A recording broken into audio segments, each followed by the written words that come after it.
Bueno, ahí estamos observando entonces, chicos, la pantalla de nuestros compañeros del grupo número 5, quienes nos van a desempeñar o quienes van a desarrollar la exposición de hoy. Y ya estamos viendo el nombre de la obra, el nombre del autor, pero sin más preámbulos entonces, les dejo la palabra, chicos, y éxitos.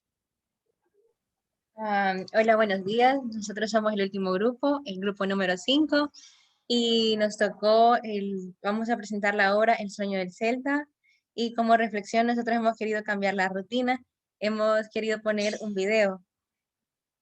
El video es algo extenso, pero nos deja una enseñanza bien bonita.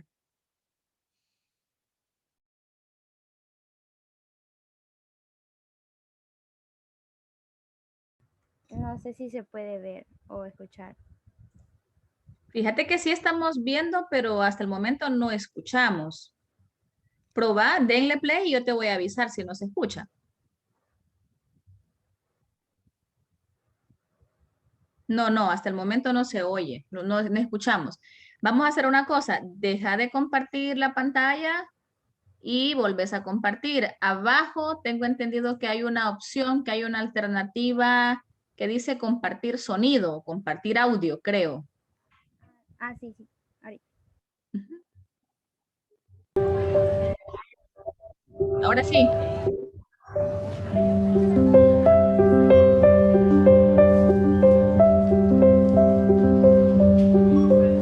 Why don't you get something special for Grandpa?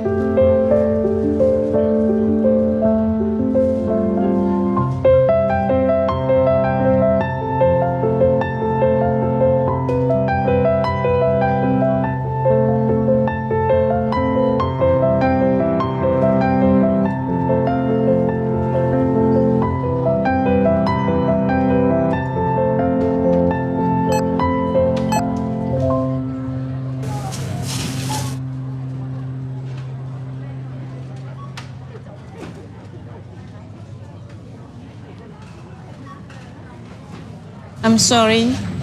Can I return the cake, please? Sure, yes. I want the cake, please. I won't ask for anything else. Next time, okay? When we can afford it? Last time you said that.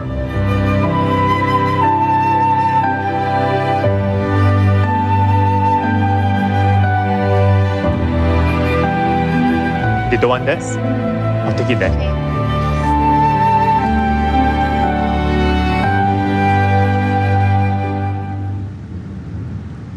Hey.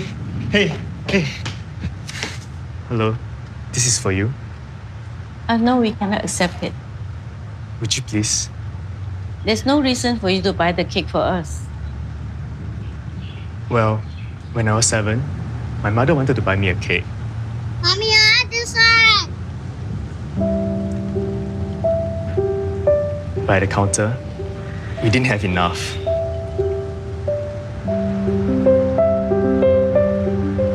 Can we get something else? It's my birthday today. Can I choose my own cake, please? I'm sorry.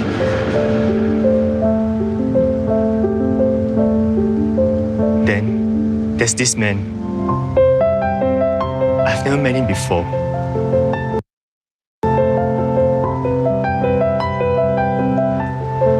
Here, have the cake. Happy birthday. I didn't know his name. I never got a chance to say thank you. I've never forgotten about him. The man in the queue. Thank you. No, thank you. Can I have your contact number? Let me repay you when we have the money.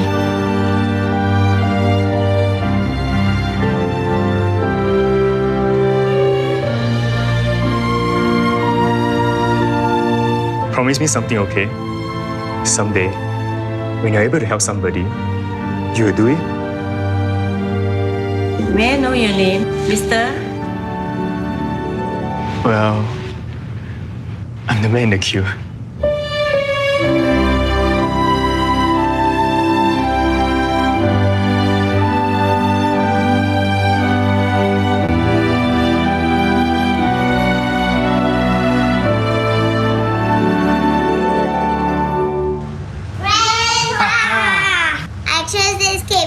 birthday. Wow, this is my favorite. Thank you. Let's go and put some candles. Oh, careful. You shouldn't have spent the money. Actually, I came and paid for it. He give me this note. Please write down your address. I'll bring the money back to you later.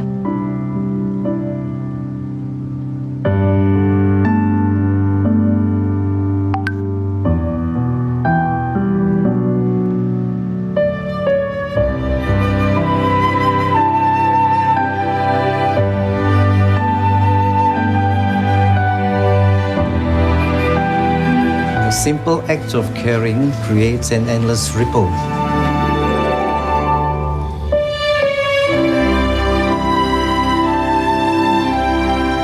That comes back to you. Thank you.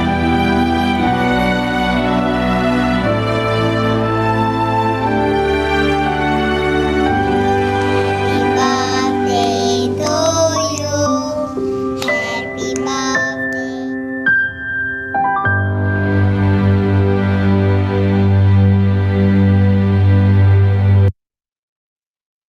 Nosotros como equipo, esa reflexión la que hicimos, la entendimos como que todo vuelve, ya sea bueno o malo. Que como dicen, hace el bien, pero sin mirar a quién. Y pues eso.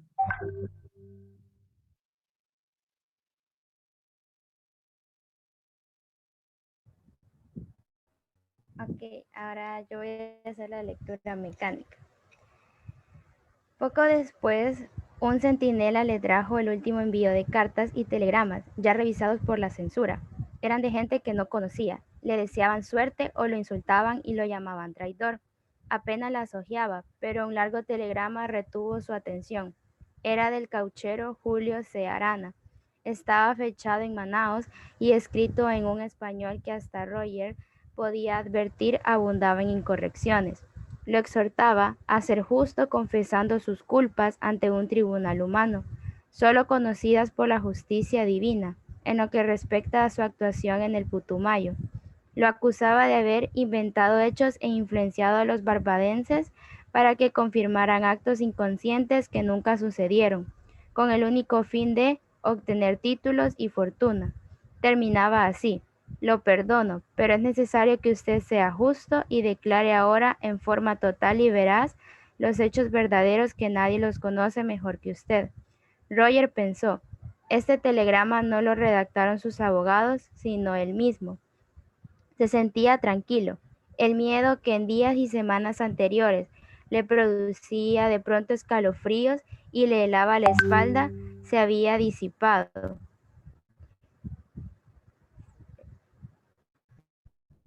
Se había disipado por completo. Estaba seguro que iría a la muerte con la serenidad con que sin duda lo había hecho Patrick Pearse, Tom Clerk, Joseph Plunkett, James Connolly y todos los valientes que se inmolaron en Dublín aquella semana de abril para que Irlanda fuera libre.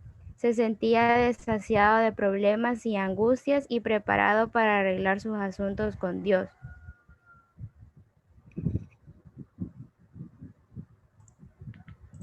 Muy bien, perfecto. Ahí creo que teníamos ya la primera parte de la intervención del grupo. En el caso de la obra, pues ya escuchábamos el nombre y ya con la lectura mecánica creo que nos sirve un poco, tal vez no para hacernos una idea completa de lo que la obra va a tratar, porque es imposible que un fragmento nos pueda dar toda esa información, pero sí para que más o menos nos fijemos la manera en la que está redactado, algunas situaciones o algunos nombres de personajes que más adelante vamos a ver y también más o menos por dónde va la temática. Esta obra es bastante distinta a las demás y vamos a fijarnos ya por qué.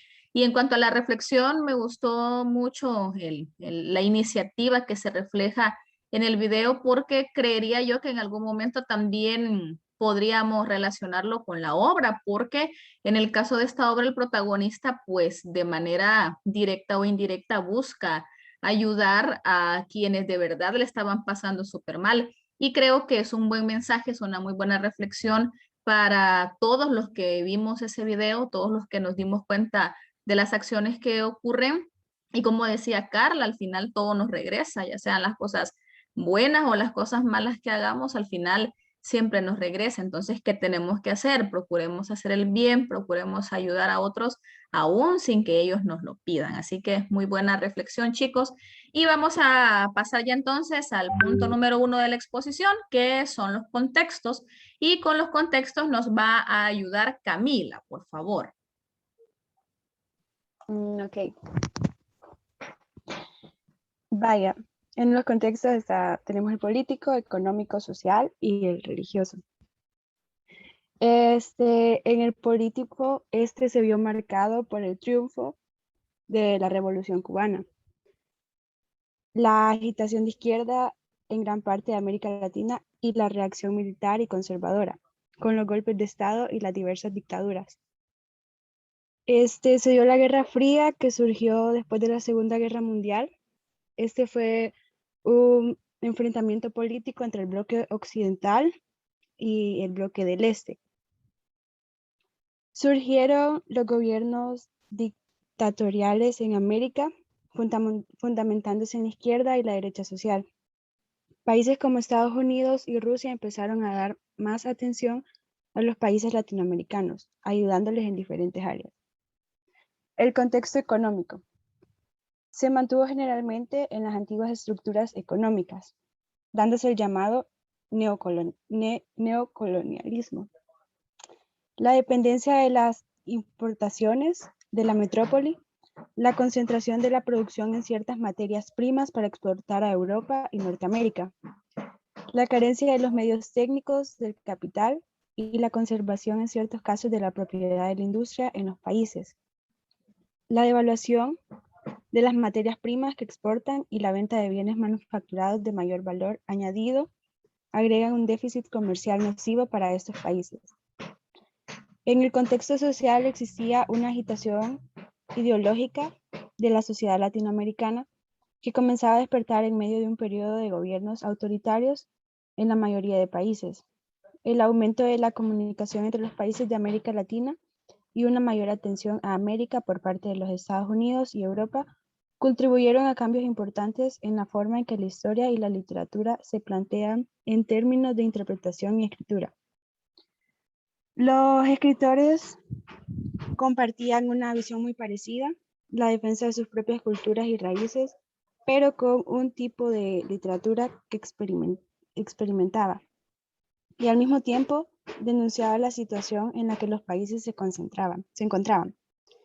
Y ya por último, en el contexto religioso, se rompe con el pensamiento de concepto único, de limitaciones en cuanto al sexo, la posición del hombre y la mujer en la sociedad. Lo mismo que la oposición entre lo propio, lo ajeno, lo autóctono y lo universal, a pesar que en la época existía la libertad de culto como un derecho fundamental para todos. No podemos negar que el catolicismo suponía la religión predominante en la población. Muy bien, me parece la explicación de los contextos, Camila. Ahora, respecto a si te pidiera que aplicáramos o que nos dieras algunos ejemplos de cómo es que estos contextos y todo lo que tú nos acabas de explicar se reflejan en la obra, alguna situación, alguna acción, algún personaje o algo en lo que se puedan ver reflejados estos contextos, ¿puede ser un ejemplo por cada uno de los contextos?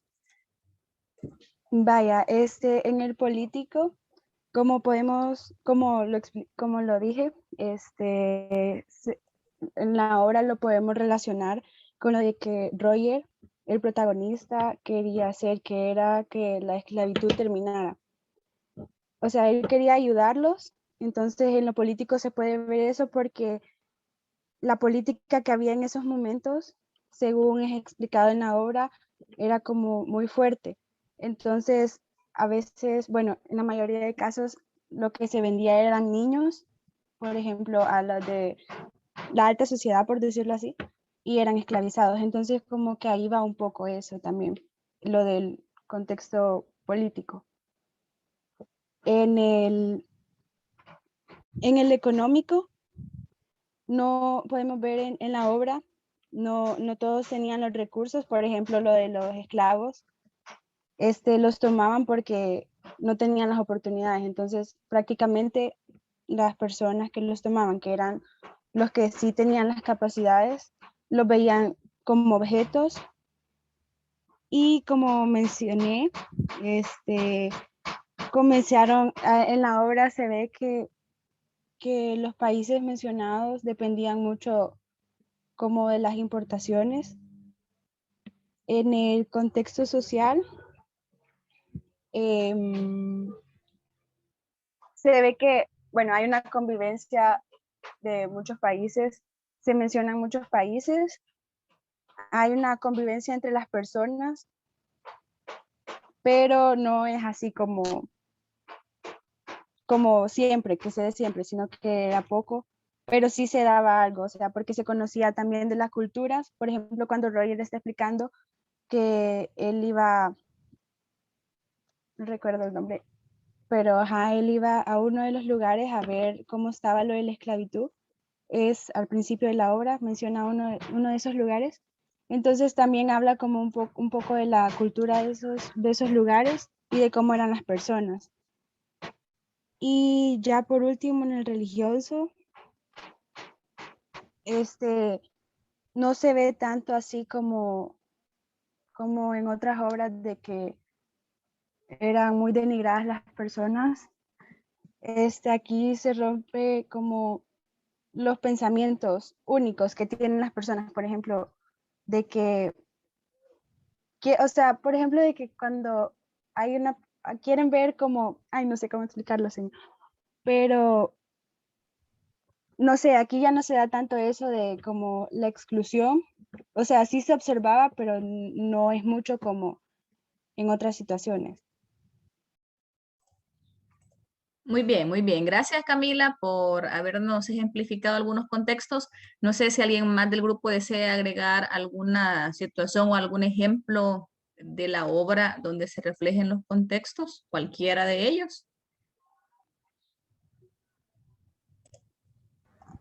Quizás yo, señor. Ahorita Adelante. me voy a pensar en un ejemplo del económico, que era cuando en las caucherías recogían el caucho y sale que lo vendían a precios más bajos de lo que en realidad valían, y que eso hacía que los esclavos tuvieran que trabajar más y los explotaban más, y eso era como él estaban como violando sus derechos.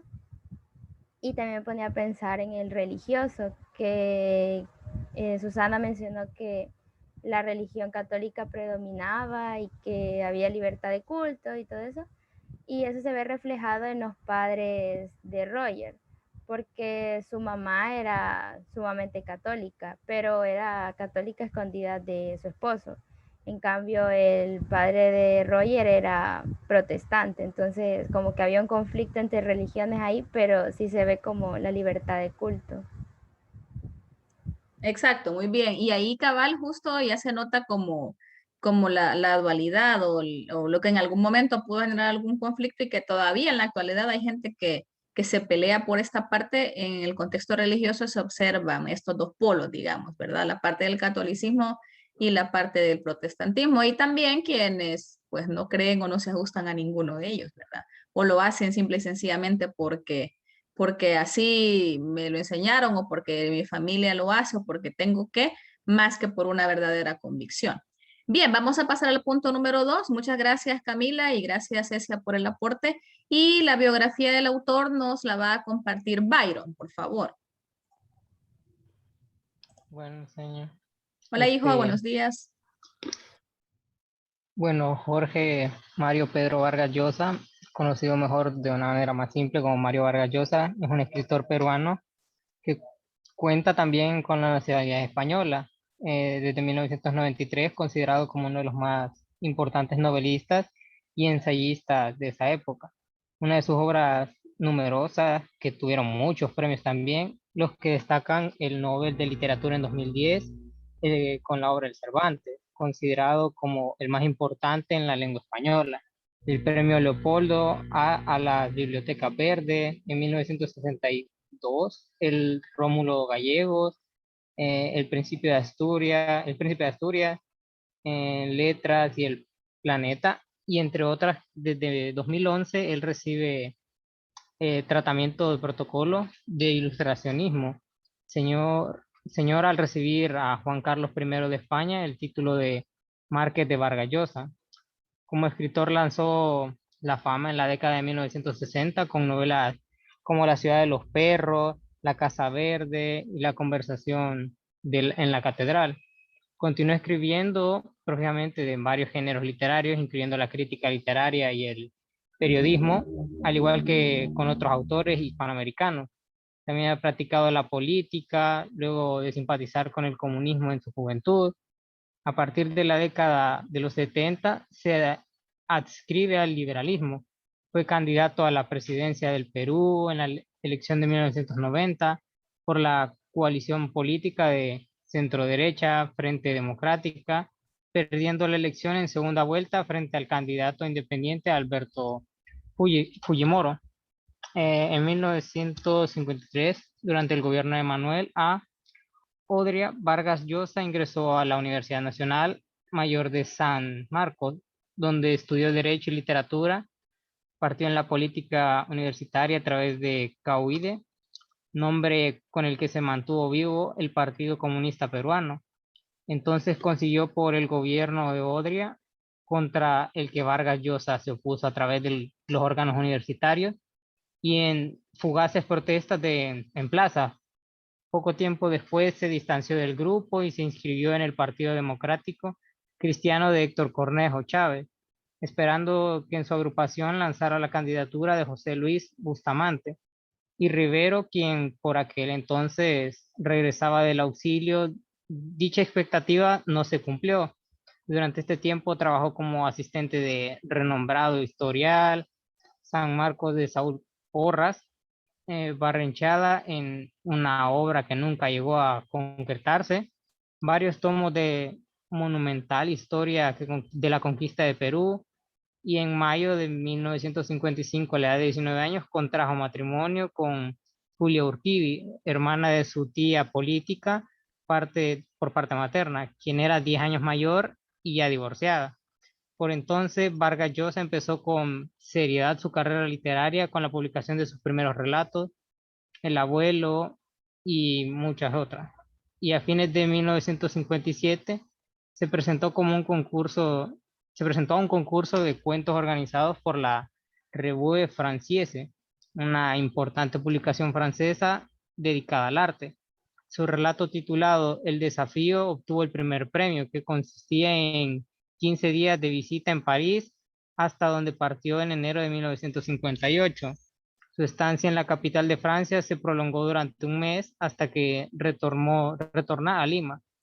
Ese mismo año se gradúa de bachillerato en unidades a la Universidad Nacional Mayor San Marcos, a mérito de su tesis sobre la base para una intercesión de Rubén Darío. Fue además considerado como el alumno de literatura sanmarquino más distinguido, por lo que recibió la beca de Javier Padro para seguir concursos postergados en la Universidad Complutense en Madrid. En España, antes de partir hacia Europa, hizo un corte viaje por la Amazonia peruana, experiencia que después le serviría para ambientar 3 de sus novelas, que son La Casa Verde, Pantaleón y Las Visitadoras, y él habla de dicho espacio geográfico en esas obras. Muy bien, perfecto. Si se fijan en el caso de la biografía, bueno, ellos tuvieron que acortar, porque si se hubiese puesto a compartir absolutamente todo, híjole, se nos va todo el tiempo de clase, pero la trayectoria literaria de Mario Vargas Llosa definitivamente es enorme y él aún está vivo. Esta es otra de las cosas o de los elementos que siempre debemos tener claro, y no pensar que todas las obras que leemos es de personas que ya han fallecido. Y ha ganado muchísimos premios. Ya Byron mencionaba varios de ellos, incluyendo un premio Nobel de Literatura del 2010, bastante reciente, y obviamente hay bastantes obras que son bien conocidas.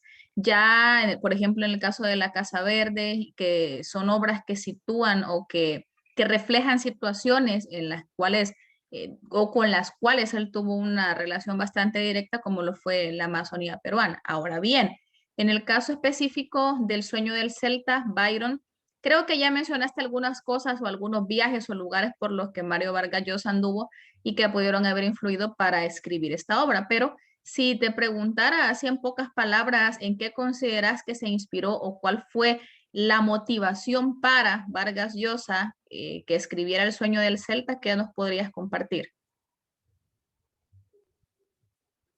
Bueno, si yo mal recuerdo cuando leía, dijo que una vez un amigo de él lo apodó a él, Celta le decía. Entonces a él se le llamó la atención. Y también el nombre de la obra, El Sueño del Celta, es un poema escrito por el protagonista, Roger Caseman. Entonces de ahí, del apodo que le dijo su amigo, y más eso le puso el nombre. Y se inspiró en ese hecho y en los viajes que él hacía a esos lugares. Ujú. Muy bien, y definitivamente sí, para poder escribir de esto, pues se necesita tener un acercamiento a, porque hay muchos elementos de la obra que ya vamos a ver que son reales, que no son invenciones o no son ficciones de Vargas Llosa que se le ocurrió, sino que tuvo que haber un proceso de investigación y de conocer las realidades de estos lugares geográficos que en la obra menciona y que vamos a ver en el punto 6 para poder escribir sobre ello. Bien, vamos a pasar a los siguientes puntos entonces, el punto 3 y el 4, que es el que ya tiene que ver con la parte del título, la primera edición, la editorial, estructura externa, justo lo que estamos viendo ahorita en la pantalla, y luego el género y el subgénero, y con eso nos ayuda Hilder, por favor. Bueno, el título es El Sueño del Celta. El año de la primera edición es el 3 de noviembre de 2010. La editorial es Faber & Faber. La estructura externa está dividida en 15 capítulos. Y el género y el subgénero. El género es narrativo y el subgénero es novela. Bien, ahora respecto a la estructura externa, me surge una pregunta y que quiero que nos compartas. La obra está formada por 15 capítulos, definitivamente sí, pero ¿no tiene otra estructura la obra? ¿No hay otra división o no hay otra forma en la que yo pueda fragmentar esta obra dentro de, o tomando en cuenta los 15 capítulos?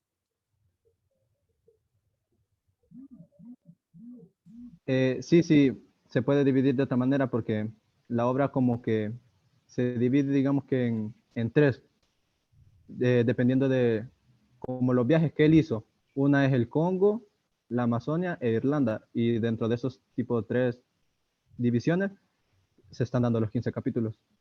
Perfecto, muy bien. La obra tiene esa división. Tenemos tres partes, digamos, o tres divisiones, como decía Hilde. Tenemos la parte del Congo, que abarca los primeros capítulos del 1 al 7. Luego tenemos la parte de la Amazonía, que va del 8 al 12.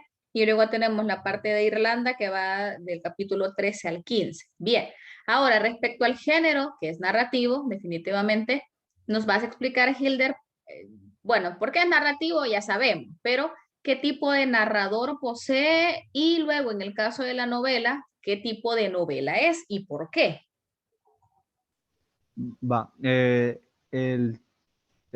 ¿Cómo se llama? El narrador es equisciente, ya que se centra solo en un personaje y sabe, digamos, todo lo que piensa, lo que siente, pero solo de uno. No te puede decir qué siente, digamos, el padre de Roger o qué siente el padre que lo acompañaba en las oraciones, sino que se centra puramente en Roger. Y la novela, su género novela va.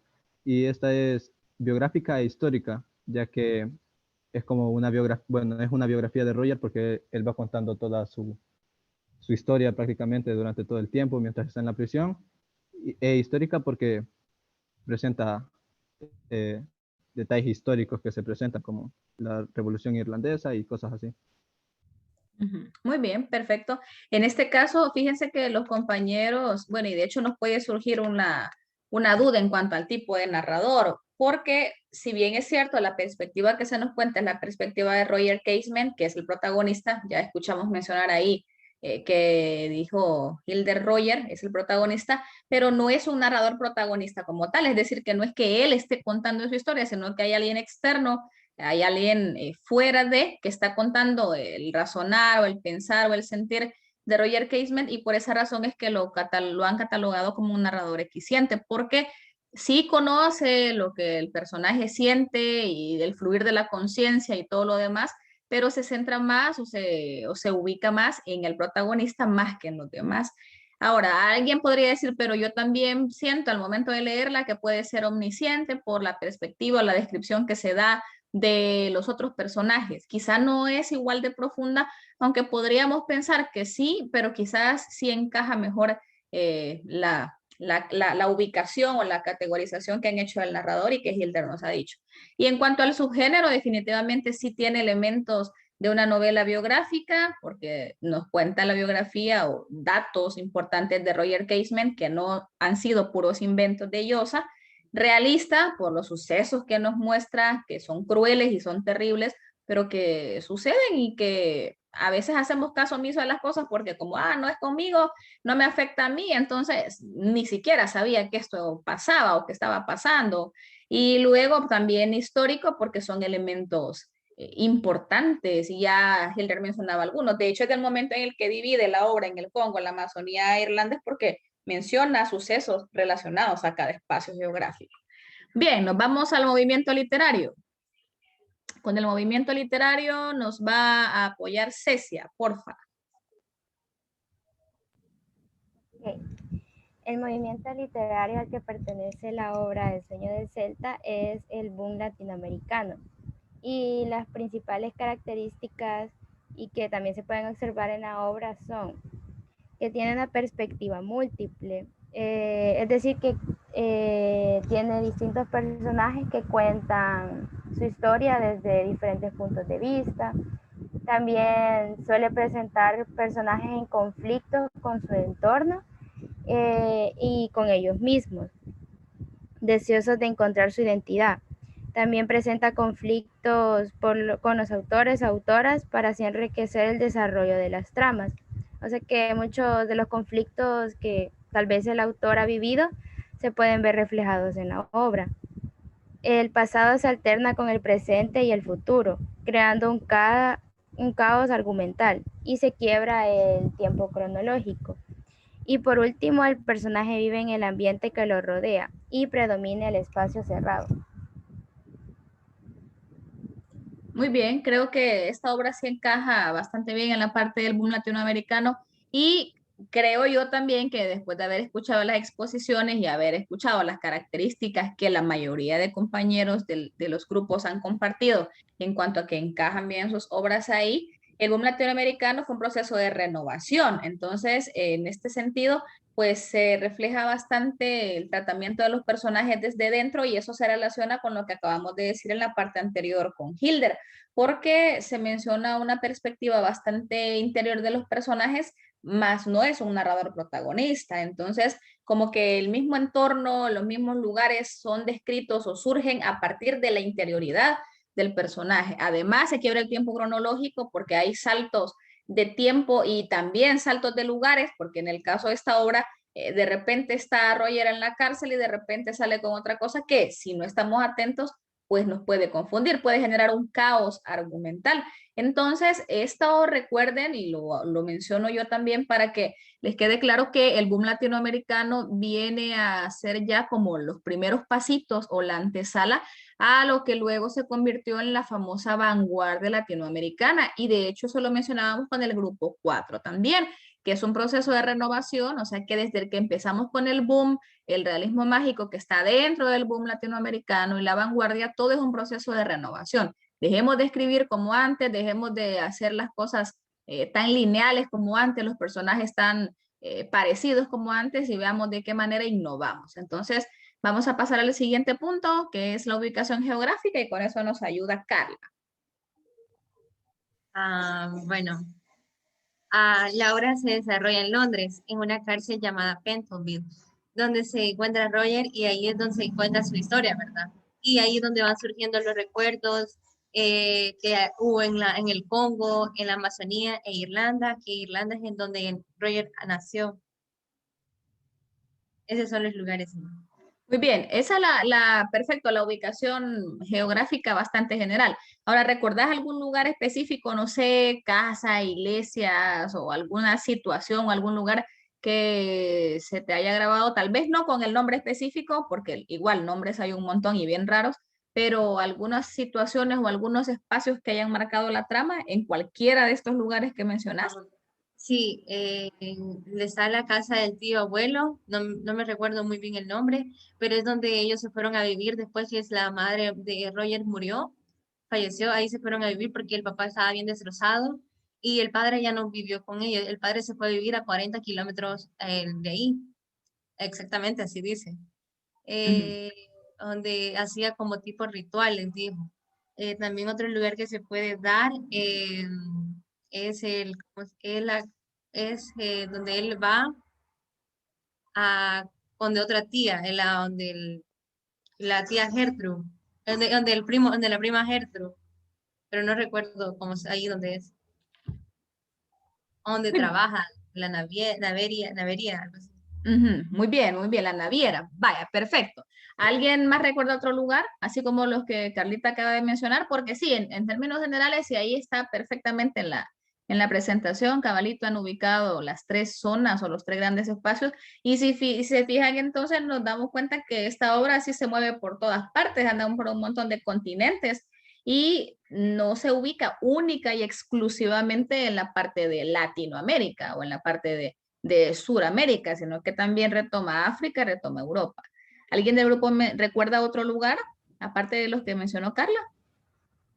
¿Cecia? Bueno, quizás las caucherías de la Amazonía peruana, donde eran maltratados los nativos y que eran obligados a trabajar largas jornadas, donde fue que Roger llegó y comenzó a hacer su informe también para ver cómo estaba la situación en ese lugar. Exacto, muy bien, vaya, creo que con esos lugares ya nos hacemos una idea quizás un poco más específica y en el argumento como que vamos a entrar ya más en materia en cuanto a algunas acciones que van ocurriendo. Perfecto, pasamos entonces a los temas, tema principal y temas secundarios, con eso nos ayuda Hilder. Ok, el tema central es el deseo de Roger por tener libertad hacia los esclavos del Congo, de la Amazona peruana y de su país Irlanda. Y los secundarios podría ser corrupción, esclavitud, libertad, violencia, abuso, religión y homosexualismo. Muy bien, ejemplificanos 4 de los temas secundarios.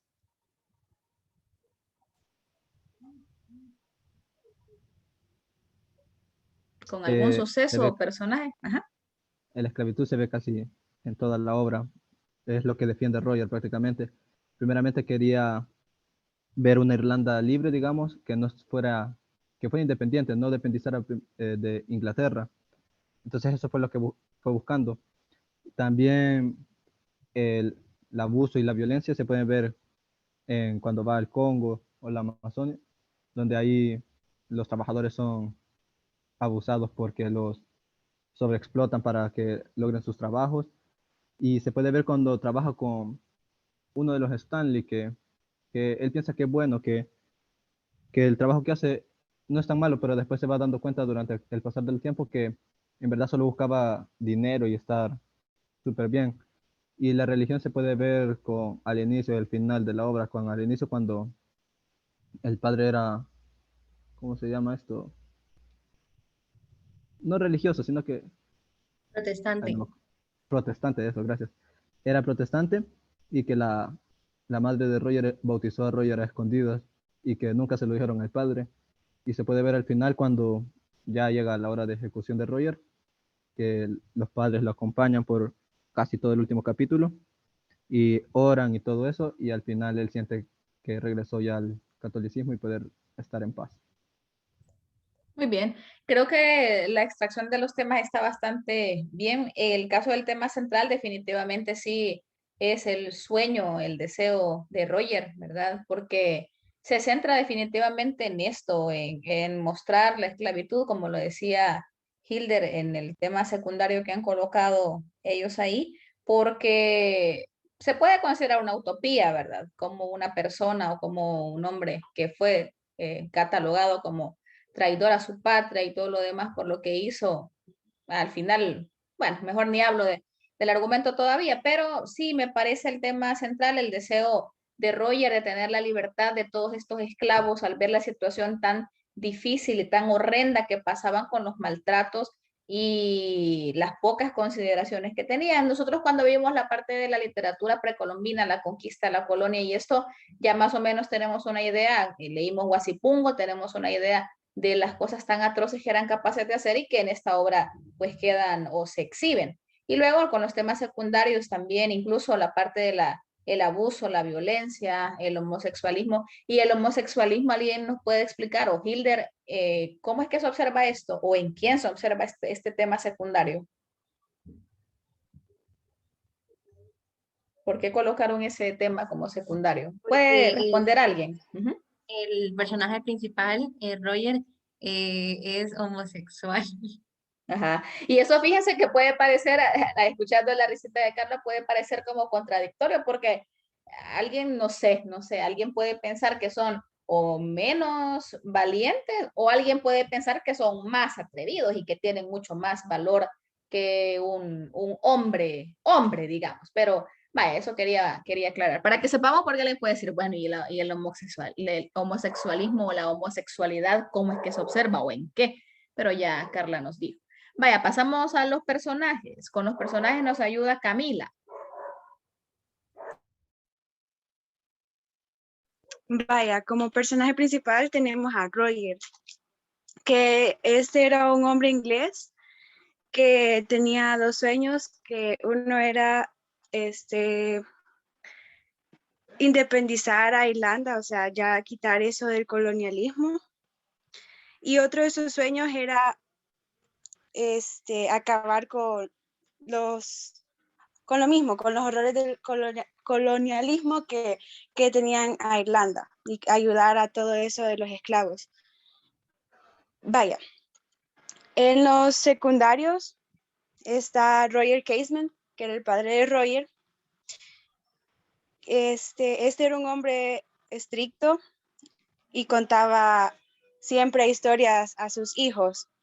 Está el sheriff, que era un hombre muy callado y misterioso, pero al final como que abre su corazón y se demuestra cuando Roger está pidiendo que quiere un baño y al final sí le concede eso, de que lo deja tener el baño que quiere.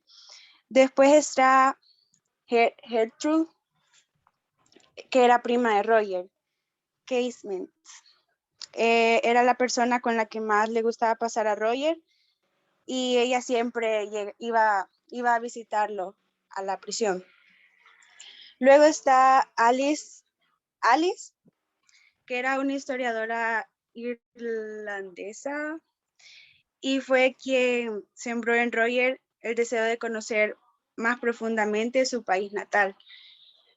También está Leopoldo II, que era el creador del Estado Independiente del Congo, que este hombre se miraba así en la obra como tenía un mal carácter, era bien malintencionado y aparte era responsable de muchas de las desgracias que habían sucedido en el Congo. Luego está Edmund D. Morrell, que era amigo de Roger y periodista que criticaba a Leopoldo II. Está Anne Jefferson, que era la madre de Roger Casement. Era una mujer amorosa y era muy apegada a Roger. Está Edward Bannister, que era el tío abuelo de Roger y esposo de Grace, que recibió en su casa a Roger y le brindó su ayuda para conseguir trabajo. Luego está Grace, que era la tía de Roger y esposa de Edward. Era una muy buena mujer y era muy atenta. Está el padre Carey. Este era el capellán católico de la prisión de Pentonville Prison y visitaba constantemente a Roger. Luego está Henry Morton, que era un explorador en África y en un principio fue visto como un hombre valiente que deseaba ayudar a todos los nativos. Este también era un hombre muy sabio y tenía mucha fe. Y luego está Herbert Ward, que era también un amigo muy cercano de Roger, que se habían conocido en África y opinaban lo mismo acerca de la situación que se vivía en estos lugares. Y esos son los personajes secundarios. Muy bien, tenemos varios personajes. Algunos, los nombres son bastante extraños, pero creo que ya Camila nos explicó la relación entre cada uno de ellos o el papel que juegan en la obra y creo que en el argumento nos terminará de quedar claro o la manera en la que cada uno de ellos interviene.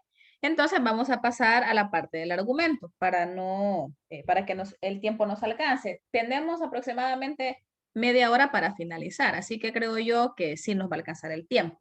Vamos a hacer lo siguiente, como son 15 capítulos, vamos a dividirnos por partes. El argumento se va a dividir en 3. Una persona va a exponer o va a explicar del capítulo 1 al 5, la otra persona del 6 al 10 y la otra persona del 11 al 15. Tal vez no nos vamos a extender súper en el argumento, pero sí por lo menos irnos dando algún parámetro, asumiendo que se tarden 7 minutos por persona para exponer sus 5 capítulos, creo que vamos bien. Así que con los primeros capítulos, o sea, del 1 al 5, va a iniciar Carla, por favor.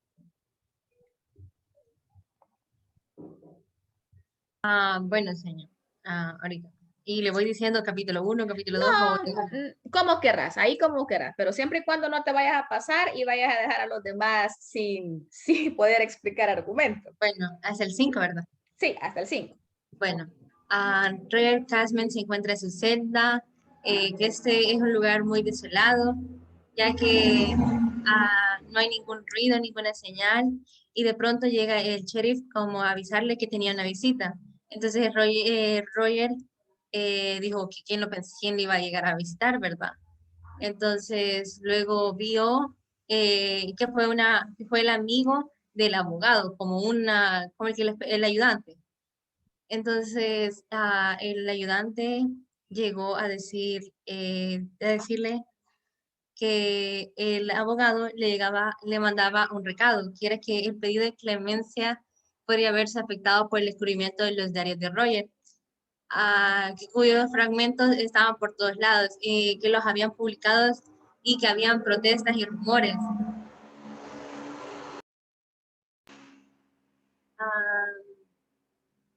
Entonces Roger estaba muy decepcionado, ¿verdad? Entonces, luego le cuenta al sheriff que tenía un gran deseo de tomarse un baño, pero el sheriff se lo negó, ya que los reos condenados a muerte solo podían bañarse el día de la ejecución. Entonces, a Roger, cuando estaba en su celda, recuerda aspectos de su niñez, ¿verdad? Que como cuando nació, que fue el 1 de septiembre, y que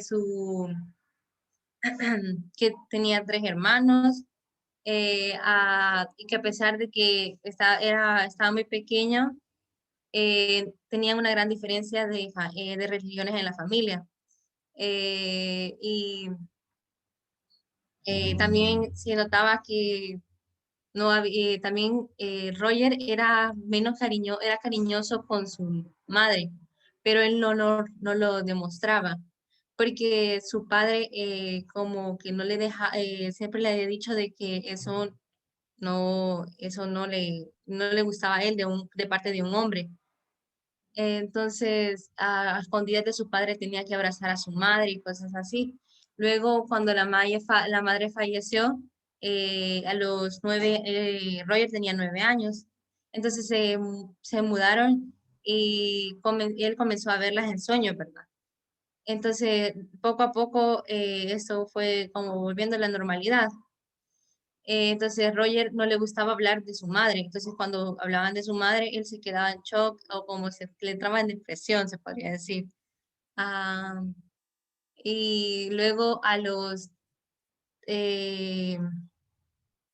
¿cómo se llama? A Roger viajaba en verano a casa de su tía Grace, en donde podían pasar tiempo con su prima Gertrude, que se decía que Gertrude y Roger los molestaban porque decían que se iban a casar, porque pasaban muy juntos y se llevaban demasiado bien.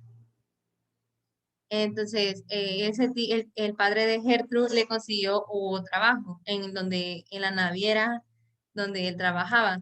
Entonces, él estando en ese lugar, él viajó 3 veces a África y teniendo solo 20 años decidió irse de ese lugar. Luego se vuelve un recuerdo, luego vuelve a estar en la celda, la ubicación vuelve a la celda, ya no se va del recuerdo. Entonces el sheriff regresa y le dice que tiene otra visita. Entonces, este sale esperando a ver al padre Carey, pero en realidad era su prima Gertrude. Luego de saludarse muy cariñosamente, hablan acerca de lo que Roger está sufriendo. Entonces su prima le comenta algo muy esperanzador del pedido de clemencia, ya que le dice que aún existe la oportunidad que sea aceptada.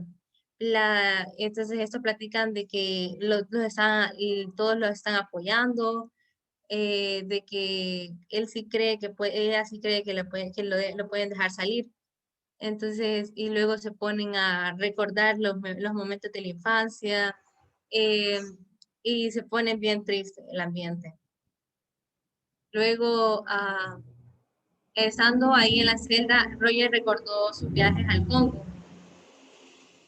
Entonces, los cuales habían comenzado en junio, que había esperado esos viajes con mucha emoción, ya que estaba a punto de cumplir uno de sus mayores sueños, el de formar parte de una expedición encabezada por uno de los famosos aventureros, que era Henry Morton Stanley. Pero por desgracia, al tiempo en que Roger había llegado, contrajo malaria por 3 veces, en la que sintió casi la muerte. Pero esto no le permitió participar de la expedición, ya que el doctor le advirtió que emprender un viaje en el estado en el que se encontraba suponía un suicidio. Durante todo el proceso de recuperación recordaba las expediciones pasadas que había realizado junto a Henry. Recordaba también que esas eran financiadas por el supuesto rey de Belgas, que era Leopoldo, el cual en un principio se mostró como un personaje humanitario, que estaba dispuesto a llevar el proceso a estas comunidades descubiertas en las distintas expediciones. Roger participaba en las expediciones en las cuales la Asociación Internacional del Congo, que era supuestamente llevada la ayuda para mejorar la calidad de vida de los indígenas del Congo, pero en realidad esas personas cuando firmaban el contrato no sabían en realidad en qué problemas se estaban metiendo. Y Stanley se aprovechaba de eso para obtener beneficios propios. Poco a poco el joven Roger se dio cuenta de la realidad y de los abusos inocentes de las personas que sufrían, por lo cual le pidió una explicación a Henry, pero este no le prestó ni mínima atención, lo ignoró por completo, ya que su único objetivo era sacar provecho de la situación en el Congo. Roger y su amigo Herbert, que Herbert era el que le había puesto el apodo como el Celta, se lamentaba de haber sido unos peones en aquella misión de ayuda, que se suponía que era de ayuda, ¿verdad? En la cual, de haber sabido que en lo que en realidad pasaba, en lo que en realidad estaban participando, jamás hubieran entrado. Trabajó un corto tiempo en la misión, en la cual solamente llevaba el libro de ingresos y gastos de la misión, por lo cual solamente le pagaban 10 libras mensuales, con las que tenía, con las que tenía que pagar su sustento. Le gustaba ver cómo el Mr. William y su esposa trabajaban todo el día con tanta alegría y convicción, pero a finales de marzo terminó su contrato y regresó después de 5 años a Inglaterra. Más tarde llegó otra visita, que esta vez era Alice, la escritora, en la cual le comentaba que llegar hasta donde él había sido muy difícil. Se saludaban y hablan acerca del pedido de clemencia y que aún queda una pequeña esperanza de ser aceptado, ya que el gabinete debe decidir eso por unanimidad, perdón, señor. Quiere decir que si había un solo ministro contrario a la ejecución, Roger estaba a salvo. Y al parecer el Sir Edward estaba en contra de la ejecución, por lo que Alice le dijo a Roger que no perdiera la esperanza. Hablan sobre el alzamiento de Semana Santa y sobre las consecuencias que produjo, como los 3.500 presos que fueron llevados a diferentes prisiones. Roger le agradece a Alice por todo lo que había hecho por él, y ella había sido su maestra y le había enseñado a amar el pasado y la cultura de Irlanda. Luego Roger se atrevió a preguntar si Conrad había firmado la petición y Alice se lo negó. Y aunque esta firma no tenía una importancia mayor para Roger, significaba mucho. De pronto comenzó a recordar cómo había conocido a su amigo Conrad y de las veces que habían visitado y escribió cartas. Y habían escrito cartas. Roger no podía entender que a pesar que en un viaje habían sido muy cercanos, ese se había negado a firmar la petición. Y de vuelta a su celda se entristeció con solo pensar que ya no vería más a Alice ni a Gertrude. Y nuevamente pensó en Conrad y para despegar su mente de estos pensamientos y decidió en lo bueno que sería tomar un baño. Y eso es los primeros capítulos. Muy bien, Carlita, muchas gracias. Perfecto, ahí vamos dándonos cuenta de algunos saltos y de hecho Carla mencionaba, aquí ya no estamos en el recuerdo, estamos en la cárcel, porque quieras o no, eso puede generar cierta confusión y uno dice, bueno, entonces si está preso, ¿cómo es que anda por allá? Obviamente estamos hablando de saltos en el tiempo, de flashbacks, ¿verdad? Vaya, vamos a continuar entonces, del capítulo 6 al 10, va Byron, por favor. Estamos hablando de 6 minutos para esta parte. Byron. Continuando. Bueno, continuando, Roger hace el viaje a Leopoldo, a la vía de Leopoldo con el cónsul de Foreign Office en 1903 para hacer un informe sobre los abusos que se cometían en el Congo. El viaje duró 3 meses y 10 días. En esta expedición llegó y lo que le sorprendió de ver era que el lugar estaba desolado, y cuando preguntó por qué pasaba, porque había pocas personas al punto de que él las podía contar con los dedos de su mano, le decían que era por las numerosas pandemias y enfermedades que había en el lugar que desaparecían las personas. Entonces Roger decidió viajar en un barco personal, ya que de esa manera tendría más libertad de investigar. Y cuando, después de 3 días de estar en el barco, llegó a Boló y conoció a la doctora Lily, quien era la encargada de cuidar se encargaba de tratar y cuidar a los indios que habían sido mutilados por los soldados de la Force Publique. Aquí decidió hablar del asunto con el capitán y quedaron en el acuerdo de castigar a los responsables de tales crímenes. Al día siguiente corrió y buscaba información en el Congo. Al principio los indígenas le tenían miedo, pues pensaban que él estaba asociado con los oficiales, pero poco a poco pasaron la voz de que el cónsul estaba ahí para escuchar sus quejas y sus denuncias y todos los problemas que ellos sufrían.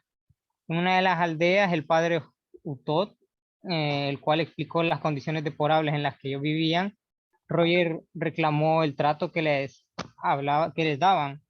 Fue a hablar de los magistrados, en los cuales solo el Roger tuvo también la ayuda para escapar a 4 de los indígenas. Roger le escribió una carta a su prima donde le contaba sus planes de lo que él quería hacer y lo que estaba haciendo de su informe en el Congo. Una vez trató de regresar de Leopoldo, pero Roger no quería ver a nadie. Sentía una enorme nostalgia y estaba muy dolido por todo lo que había ocurrido con las personas que vivían en el lugar. Luego de un tiempo recibió un telegrama y que le ordenaban regresar a Inglaterra. para que terminara de redactar su informe sobre el Congo. Entonces, en el viaje, Roger recupera la fuerza y durante muchos días después solo se dedicó a trabajar en el informe. Luego, Roger recibe un telegrama otra vez donde Roger Moral crea la fundación del Congo Reform, una asociación después de que Roger termina su reporte y se le entrega en Foreign Office. A partir de este momento, Roger se haría famoso y consiguió, gracias a esto, la decoración de la compañía of Michael and Steve George por sus excelencias de servicio prestados en el Congo. Roger estaba con el sheriff, probablemente lo odiaba, ya que no podía evitar mirar al prisionero con desprecio. Y esto era debido a que el sheriff solo recordaba a su difunto hijo cuando miraba a Roger, porque tenía el presentimiento de que él era uno de los asesinos de eso. Roger tuvo la visita del padre Carey. Este salía en su encuentro y le estrechó la mano. Roger le comentaba que ha estado leyendo a Thomas Kempsey y decía que varias horas en su día de leer La limitación de Cristo y Father Case le facilitó esto, y hablaron también sobre la situación de su pedido de clemencia, y al igual que todas las demás vistas de Father Case, palabras que esperaban finalizar rechazaron juntos. Luego, en 1910, Roger llegó a los Iquitos después de haber trabajado en Brasil durante 1904 a 1905. Roger anteriormente había partido a Irlanda en busca de anomalías y aunque pasó desapercibido, sí consiguió conocer la verdad de Irlanda. Aquella no era dependiente del Imperio Británico y que luchaba para recobrar su lengua, sus tradiciones y costumbres. Por el señor Steers, quien le hospedó en su casa, le ayudó a recoger el lugar, mientras que Julio C. Arana, y como la gente sospechaba de sus intenciones contra quien le daba el empleo y la comida, Julio Arana tenía tanto poder e influencia que incluso las autoridades dependían de él. Durante la cena, Pablo ofreció ayudar a Roger para que pudiera viajar a Putumayo y confirmar si lo que decía era cierto o totalmente falso. Pero Roger solamente le agradeció y luego preguntó por el periodista Benjamín Saldaña, ya que quería hablar con él sobre lo que él había encontrado y no sabía si estaba vivo o no sabía de su paradero. En un poco de incomodidad entre los invitados, ya que para ellos Benjamín Saldaña era un calumniador. Ya de día, Roger salió de su casa, la casa del cónsul, con su cámara fotográfica y tomó alguna fotografía. Durante todo esto, Thomas Campbell, quien le contó todo lo que estaba sucediendo en Putumayo, Roger prometió que todo sería confidencial y que solamente necesitaría la información para saber la realidad de aquel lugar. Caseman por un momento sentía que estaba viviendo lo mismo que en el Congo. Un día conoció al padre Urrutia, que le contó sobre las correcciones que eran asaltos en las aldeas indígenas para recolectar y llevarlos de Manoa. El padre Urrutia depositaba toda su confianza en Roger, podía hacer algo que al respecto y le dijo que rezaría para que él regresara a salvo de Putumayo. Roger pensó que todos en aquellos niños que eran separados de sus familias y que eran obligados a vivir como esclavos. Regresamos a la celda, Roger llega al carcelero sin decir nada y Caseman comienza a pensar en la razón por la cual el sheriff está ahí en su celda. Primero piensa que tal vez tenga visión o su petición fue rechazada. Finalmente el carcelero le habló y le ofrece que una ducha a Roger. Tanto había deseado. Este aceptó la propuesta y el sheriff hasta el lugar lo llevó al lugar de las duchas y tomó un baño, que lo relajó bastante y le ayudó a despejar su mente de todo lo que tenía. Al llegar a la celda quiso retomar la lectura, pero no pudo. Su cabeza estaba trastornada y pensando en otras cosas. Pensaba que el capitán Roger Motate, su asistente y amigo en sus últimos 6 meses en Alemania. Roger recordó también una discusión con Haber.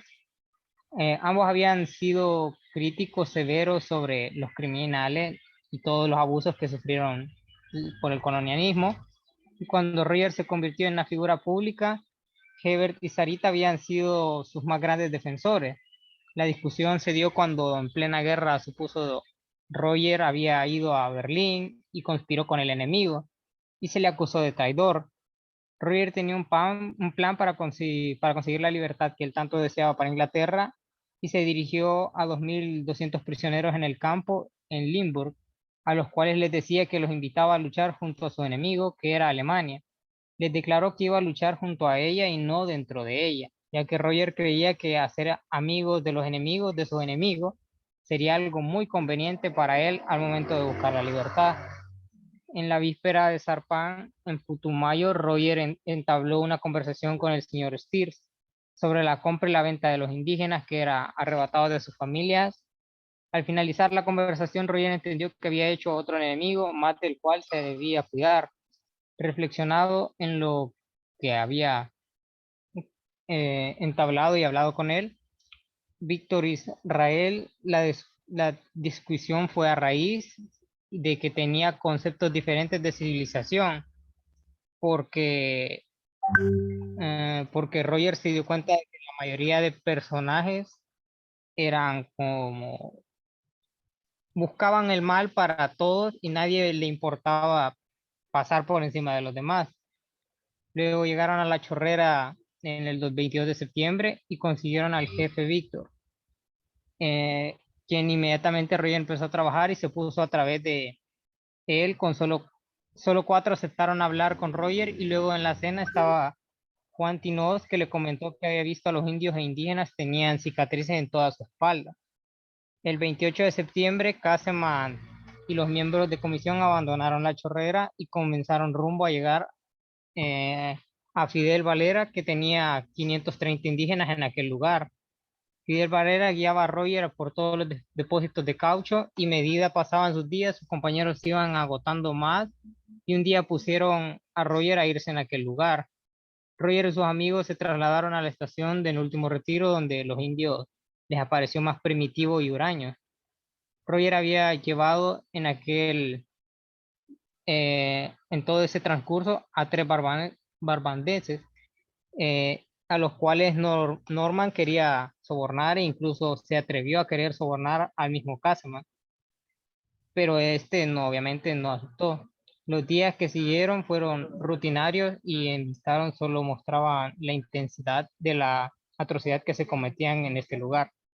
Y el 16 de noviembre Roger zarpó a los barbandeses y comisión del 21 de noviembre. Roger desembarcó a los 14 barbandeses y luego el 14 de diciembre llegó a Para y buscó el barco y se llevó al barbandés de Omari y finalmente buscó un barco que lo llevara a Europa y visitó a Hebert y a Sarita Ward, con quienes pasó todo el año nuevo. Muy bien, perfecto. Y ya para finalizar, bueno, Cecia, nos vas a tener que decir lo más importante respecto a los capítulos 11 al 15. Creería que quizás unos 4 minutos, así que lo siento. Adelante. Ok.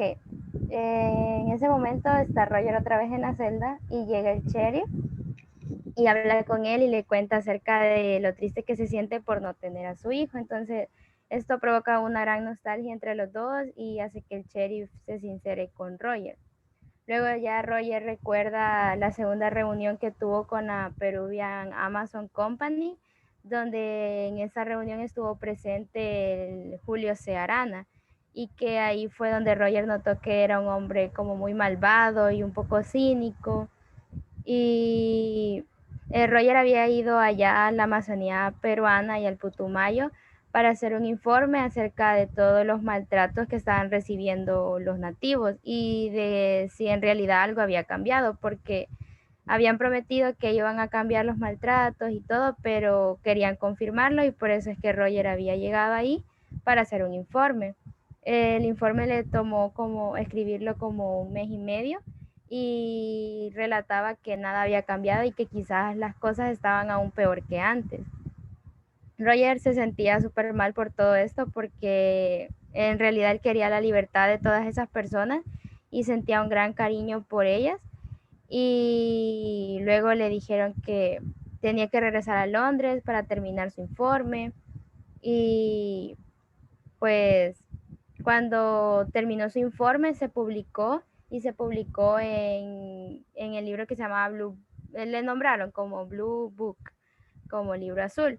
Entonces dice que ese día tuvo que ir a casa de su amiga Alice porque no se sentía muy bien por toda la fama que estaba alcanzando con esos informes. Entonces dice que no sabe si se desmayó o durmió por 24 horas. Luego vuelve el tiempo a la celda donde Roger estaba acordando de su ex amigo Ever, porque ya se habían peleado, ya no se hablaban más, y recordaba también acerca del levantamiento y de que él hubiera deseado estar ahí para morir como todas esas personas luchando por su Irlanda y no morir ahí en la cárcel encerrado como cualquier otro criminal. Entonces en ese momento, cuando estaba como muy nostálgico y todo, llega el jefe de la prisión y le llega con malas noticias a decirle que el día de mañana será ejecutado y que pues tiene derecho a escribir una carta a quien quiera, a su familia, pero que ya no puede ver a más nadie, sino solo al padre Carey y al padre McCarroll, que ellos van a llegar en la tarde. Entonces Roger en su celda se pone demasiado nostálgico, triste, pero comienza a recordar de una etapa de su vida donde estuvo muy enfermo y que ya era muy famoso por todos los informes que había hecho, porque la gente lo buscaba para entrevistas y lo buscaba para que diera más informes, y cuenta que una vez tuvo que irse para Dublín para buscar paz, supuestamente, pero que igual ahí fue reconocido y todo el mundo lo buscaba para que comenzara a hablar de los maltratos que en el Putumayo se recibía, en el Congo, de todo lo que él había escrito. Entonces, en realidad nunca pudo encontrar paz y recordaba acerca de cómo él había influenciado para que Irlanda luchara por ser libre, porque en realidad ese era su mayor sueño.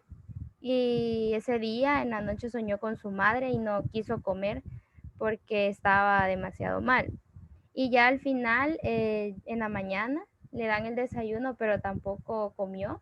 Y le llevan el papel y para que pueda escribir las cartas. Y es ahí donde sale el fragmento que leímos al principio, que es que le llegan cartas a él diciéndole, algunas apoyándolo y otras insultándolo. Y pues él ya no tiene miedo porque sabe que va a morir así heroicamente, así como otras personas que murieron en el enfrentamiento, y que en realidad su sueño era ser un héroe o cumplir la independencia de Irlanda, y pues él había influido en eso, así que ya va más tranquilo y ya había rezado con los padres y ya se sentía en paz porque sabía que estaba haciendo lo correcto. Y pues su muerte fue tranquila, o sea, no tranquila, pero sí murió rápido, no sintió mucho dolor, cuentan ahí, que fue sumamente rápida y que él ya no sintió nada más, sino que solo vio a los padres ahí acompañándolo y pues ya murió ahorcado. Muy bien, perfecto. Ahí hemos roto el récord con la parte del argumento. Y Hilder, en un minuto, la denuncia social, por favor. Bueno, la denuncia social es prácticamente el maltrato, la explotación, la esclavitud hacia las personas de África y de la Amazonia. Y Roger defendió a ellos durante toda la historia y lo hacía mediante los diarios que publicaba y todo eso. Prácticamente esa es la denuncia. Muy bien, definitivamente ya después de haber escuchado, creo yo, el argumento y la explicación que sus compañeros han dado, es bastante obvia la parte que esta obra nos denuncia. Y bueno, hemos finalizado entonces, chicos, con las exposiciones. Agradezco al grupo número 5 por haber compartido con nosotros esta obra. Agradezco a todos los que se conectaron a la clase de este día también, como siempre lo han hecho. Yo sé que hay algunos que no han fallado a ninguna de las exposiciones, y eso es bueno porque, quieras o no, nos ayuda a tener conocimiento de otras obras, a abrir nuestros horizontes y, ¿por qué no decirlo?, a interesarnos. Y si en algún momento alguna de estas obras le gustó y no es la que a usted le tocaba, pues entonces léala y ya va a ver que la va a disfrutar nuevamente. Así que nos quedamos hasta acá, chicos. Cuídense mucho, que tengan una feliz tarde y seguimos en contacto. Hasta luego.